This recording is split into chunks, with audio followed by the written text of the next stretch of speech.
Hello and welcome. This is my self-reflection of basic nutrition after 8 weeks. So here's a little bit about myself. My name is James Cash. I'm an undecided major at this moment. I'm a current freshman at Manchester University, and my health level, I like to consider myself above average because I don't drink pop, I don't eat candy, I don't eat pizza or consume large amounts of sugar.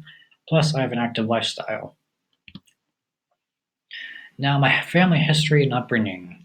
My family history deals with my mom's side having asthma and being lactose intolerant. And then on my dad's side, there being heart attacks. And then for both, type 1 diabetes and high blood pressure. However, besides asthma and being lactose intolerant, the other three do not affect me because of my upbringing. Now, my upbringing has been to drink water, eat raw vegetables, consume no sugar, no high acid foods, exercise, and then taking vitamin supplements. Now, the high acid foods cause my asthma, so that is why I do not consume them. And then the vitamin supplements is where I get my calcium from being lactose intolerant and not being able to drink milk. So what have I learned this semester? That protein does not come from all meat. So say peanuts, they have protein in them, legumes, foods like that. Beans, just there's so much other protein supplements I can get from other foods that I don't actually have to eat meat all the time for protein. Now, dairy protein, on the other hand, I cannot have it, but this is a good thing to know. 5% of your diet can turn off cancer, and 20% of your diet can turn on cancer, which is very good to know. And then another thing is that 500 calories of oils, fats, lipids, foods like that, so say like candy, it can only fill your stomach 25% of the way.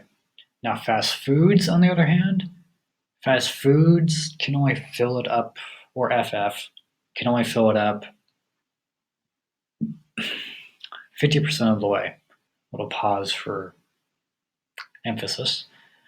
Now, plant foods, little drum roll, 100% of the way, because plant foods involves vegetables, fruits, rice, and other foods like that, which is a very good thing because it is a better choice for you when consuming a meal.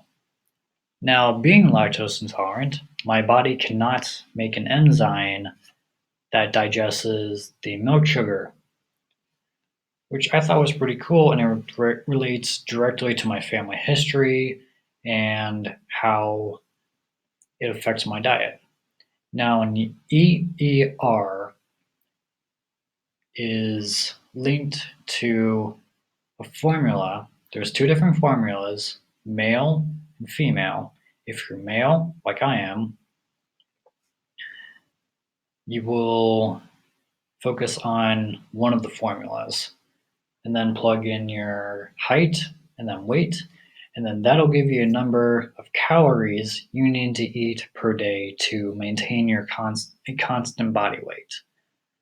Also, your transit time, you have from the second you eat something 24 hours to 72 hours. That is your window in when that particular thing should exit your body. And I thought that was pretty cool because that's something I can keep track of on a personal note.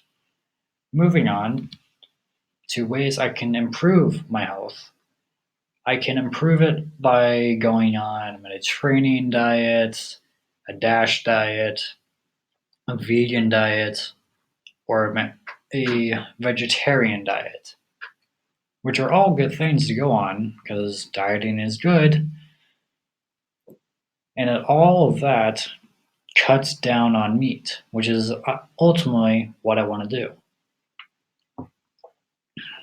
And then another thing is to have more physical activity in my life because that will make sure I don't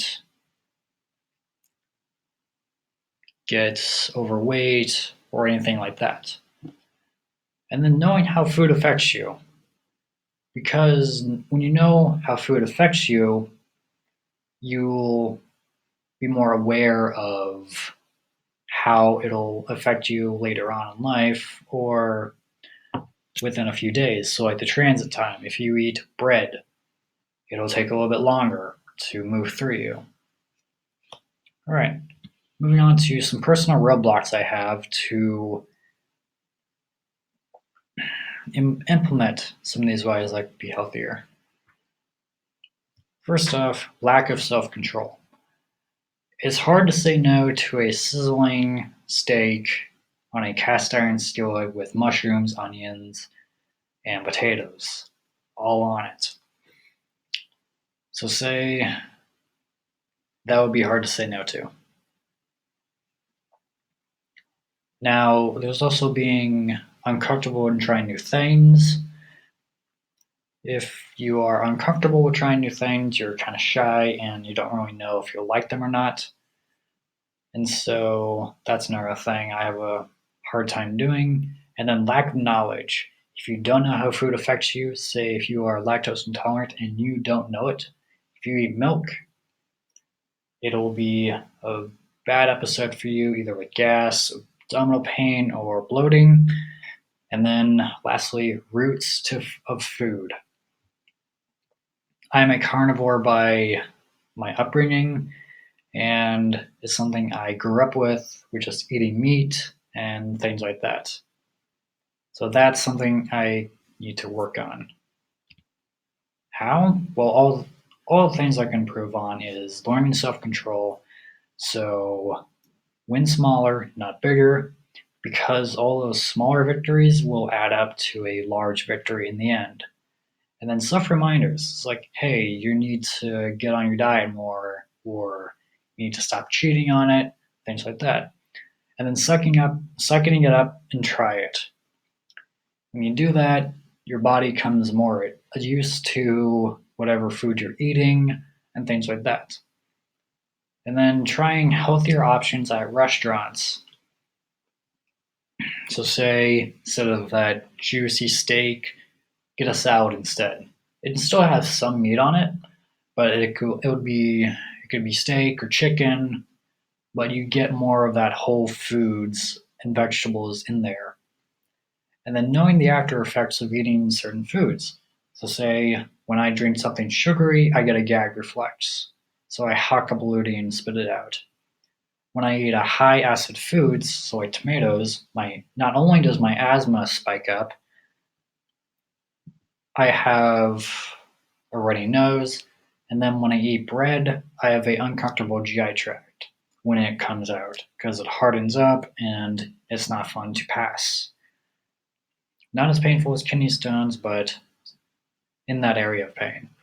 All right, that is my midterm reflection. I hope you enjoyed, and thank you for watching.